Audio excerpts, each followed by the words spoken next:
Assalamualaikum warahmatullahi wabarakatuh. Kabar gembira, aturan baru produk unit link sudah disahkan oleh OJK dan ini mengikat kepada seluruh perusahaan asuransi. Apa sih isinya? Mari kita simak bersama dalam aturan baru asuransi unit link.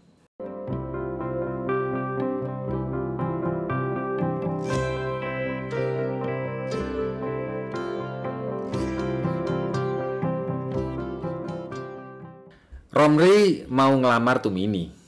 Mulai muncul. Janda seksi beranak satu dari kampung sebelah. Tumini minta dibelikan cincin. Tumini minta dibelikan cincin. Tumini minta dibelikan cincin emas kalau emang Romli itu cinta. Berhubung Romli Ya, kon milih kanca dapuane koyo ngene. Kanca dayak sing woto, sing pokro. Wong kanca gak ngalor gak ngidul. Berhubung Romli nggak ada uang, dia mikir dari mana uangnya. Nah, dia dapat ide cemerlang. Kebetulan dia kan jadi nasabah asuransi dan dia sudah ikut selama 8 tahun. Daripada cintanya diputus dan nggak ada uang, maka dia mau tarik uang dari rekening asuransi. Setelah dicek, tiba-tiba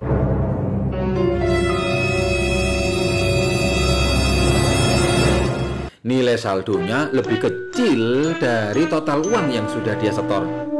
Romli ngamuk-ngamuk dan kecewa.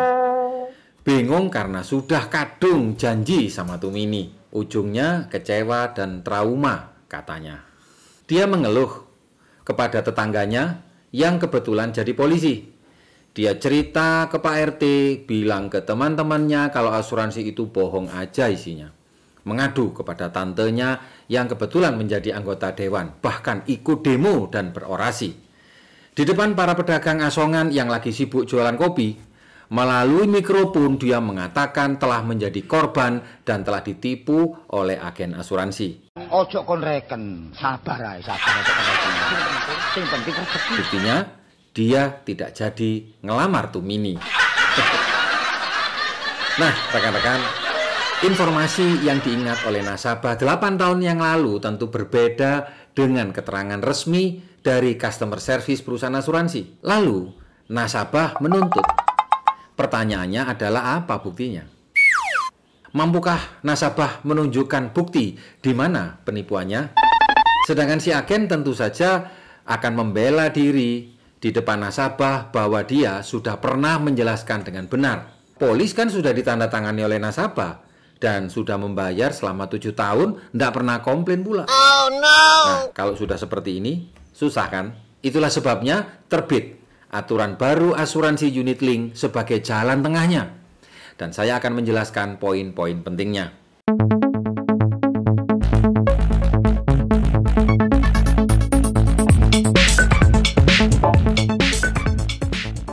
Otoritas Jasa Keuangan atau OJK akhirnya menerbitkan ketentuan baru terkait produk asuransi yang dikaitkan dengan investasi atau PAID atau unit link yang mengatur perusahaan asuransi dan mengatur perusahaan asuransi syariah. Kepala Eksekutif Pengawas Industri Keuangan Non-Bank atau IKNB dari OJK, Bapak Rizwinandi mengatakan, ketentuan baru itu tertuang dalam Surat Edaran Otoritas Jasa Keuangan Nomor 5 SOJK-05/2022 tentang produk asuransi yang dikaitkan dengan investasi atau SOJK PAID. Upaya perlindungan risiko konsumen ini mendorong perbaikan pada 3 aspek utama, yaitu praktek pemasaran, transparansi informasi, dan tata kelola aset PAID. Apa sih sasarannya? Penerbitan ketentuan ini untuk meningkatkan aspek perlindungan konsumen serta peningkatan tata kelola dan manajemen risiko bagi perusahaan asuransi agar pemasaran produk PAID atau unit link ini tidak menimbulkan permasalahan di kemudian hari. Begitu penjelasan beliau pada hari Rabu tanggal 23 bulan 3 tahun 2023. 2022. Tanggal 23 bulan 3 tahun 2022 lalu. Apakah cukup? Ternyata tidak. Bahwa calon pemegang polis harus benar-benar paham. OJK menegaskan agar perbaikan praktek pemasaran dan transparansi informasi diharapkan dapat memastikan bahwa pemegang polis harus benar-benar telah memahami produk unit link yang dibeli, termasuk mengenai manfaat asuransi, biaya-biaya, dan risiko yang ditanggung oleh pemegang polis. Hal ini penting karena mempertimbangkan tingkat literasi asuransi yang masih rendah. Sedangkan PAID adalah merupakan produk asuransi yang kompleks karena menggabungkan unsur asuransi dan investasi. Sementara itu, perbaikan tata kelola aset ditujukan agar aset PAID dapat dikelola dengan lebih hati-hati sebagai bentuk pertanggungjawaban perusahaan asuransi terhadap pengelolaan aset produk asuransi. Dengan demikian, sengketa dan permasalahan dalam pengelolaan PAID yang terjadi selama ini diharapkan tidak terulang pada masa-masa mendatang. Lalu ini yang terpenting. Atas 3 perubahan yang diminta OJK, yaitu penjelasan agen harus akurat. Dalam proses pemasaran, perusahaan asuransi melalui agennya harus melakukan penilaian atas kebutuhan dan kemampuan para pemegang polis. Profil risikonya dicek, serta memastikan bahwa PAID yang dibeli telah sesuai dengan hasil penilaian itu. Jangan orang yang tidak bisa makan dipaksakan untuk memiliki polis asuransi. Biarlah itu menjadi ranah negara bahwa fakir miskin dan anak-anak terlantar dipelihara oleh negara sesuai dengan Undang-Undang Dasar Pasal 34. Wah repot ambek buta terong ya. Pada saat yang bersamaan, perusahaan juga harus memberikan penjelasan yang akurat, jelas, dan lengkap mengenai spesifikasi PAID yang dipasarkan, serta melakukan konfirmasi pemahaman pemegang polis atas PAID yang sudah dibeli. Ada dokumentasi dalam bentuk rekaman. Setelah pemegang polis membeli produk unit link dan dia setuju dan dia tanda tangan, perusahaan harus melakukan welcoming call kepada pemegang polis untuk melakukan konfirmasi ulang bahwa produk yang dibeli telah sesuai dengan permohonan dan dipahami dengan baik. Kata Pak Riswinandi, untuk mengantisipasi potensi perselisihan di kemudian hari, perusahaan harus mendokumentasikan proses penjelasan produk dan adanya welcoming call tersebut dalam bentuk rekaman. Lantas, untuk meminimalisir risiko, perusahaan juga harus melakukan evaluasi atas kecukupan nilai tunai pemegang polis, terutama dalam hal pemegang polis akan menambah manfaat asuransi. Untuk mengambil cuti premi, melakukan penarikan nilai tunai, serta menambah besaran uang pertanggungan. Penguatan seluruh aspek regulasi tersebut akan diiringi dengan pengawasan dari OJK agar permasalahan pada PAID dapat diminimalisir. Konsumen PAID akan lebih terlindungi dan industri asuransi dapat tetap tumbuh dengan mengedepankan praktek usaha yang sehat. Lumayan panjang dan banyak ya. Dalam prakteknya, nanti setelah bulan Maret 2023, ada hal baru yang wajib dilakukan setiap kali agen berhasil memasarkan polis asuransinya. Pertama, alokasi dana investasi sejak tahun pertama itu lebih besar dari masa-masa sebelumnya loh. Dana investasi ini diambil dari alokasi premi yang dibayarkan. Sebagai contoh, untuk produk lama, alokasi tahun pertamanya sekitar 25%.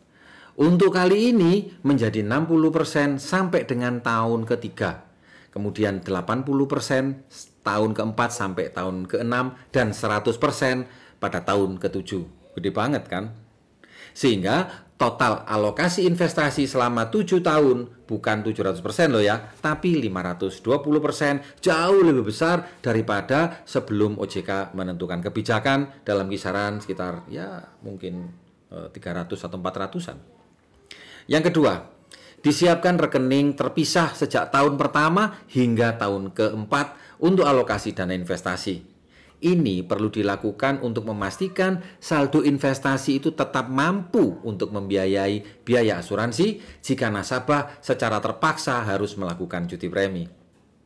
Kasus yang paling sering adalah pada tahun pertama hingga kelima, nasabah ini melakukan penarikan dana investasi untuk keperluan pribadi dirinya sendiri. Seperti Romli tadi untuk membelikan tas mewah calon istrinya atau membelikan cincin calon istrinya.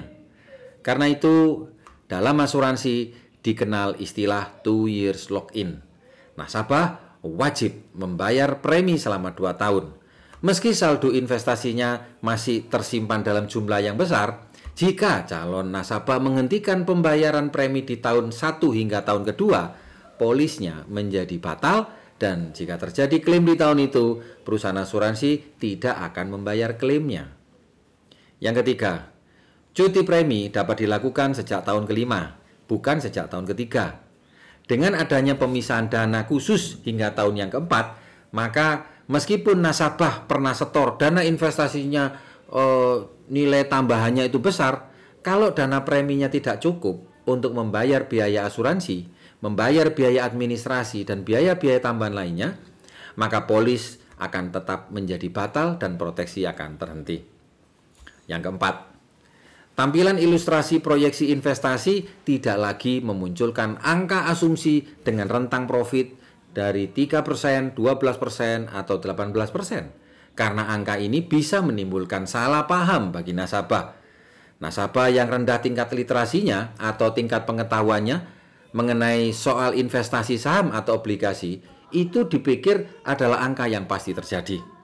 Ke depan akan dirubah menjadi lebih objektif dengan menggunakan acuan min 1, 0%, 5%, dan 10%. Tidak lagi menghadirkan angka-angka yang tinggi meskipun masih bersifat proyeksi. Artinya, cara ini akan lebih meyakinkan nasabah bahwa fokus asuransi adalah proteksi, bukan investasi.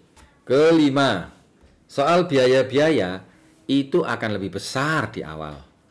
Itu meliputi biaya asuransi, biaya administrasi, biaya penarikan, biaya penutupan polis, itu akan dikenakan semuanya kepada nasabah yang sebelumnya tidak ada biaya. Jadi, kesimpulannya regulasi OJK PAID ini sangat positif bagi seluruh pihak. Dari aspek perusahaan asuransi, aturan ini mengikat kepada semua perusahaan asuransi sehingga mampu memberikan transparan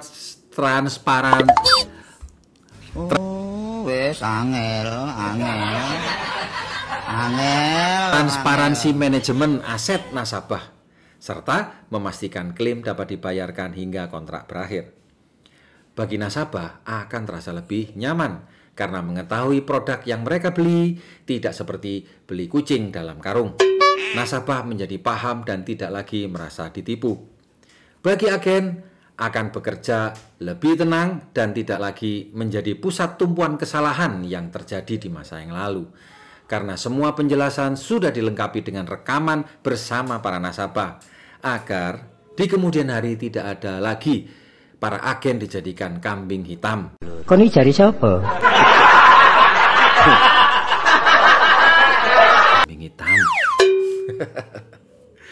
Dari nasabah yang suka lupa dengan apa yang sudah mereka pahami sebelumnya.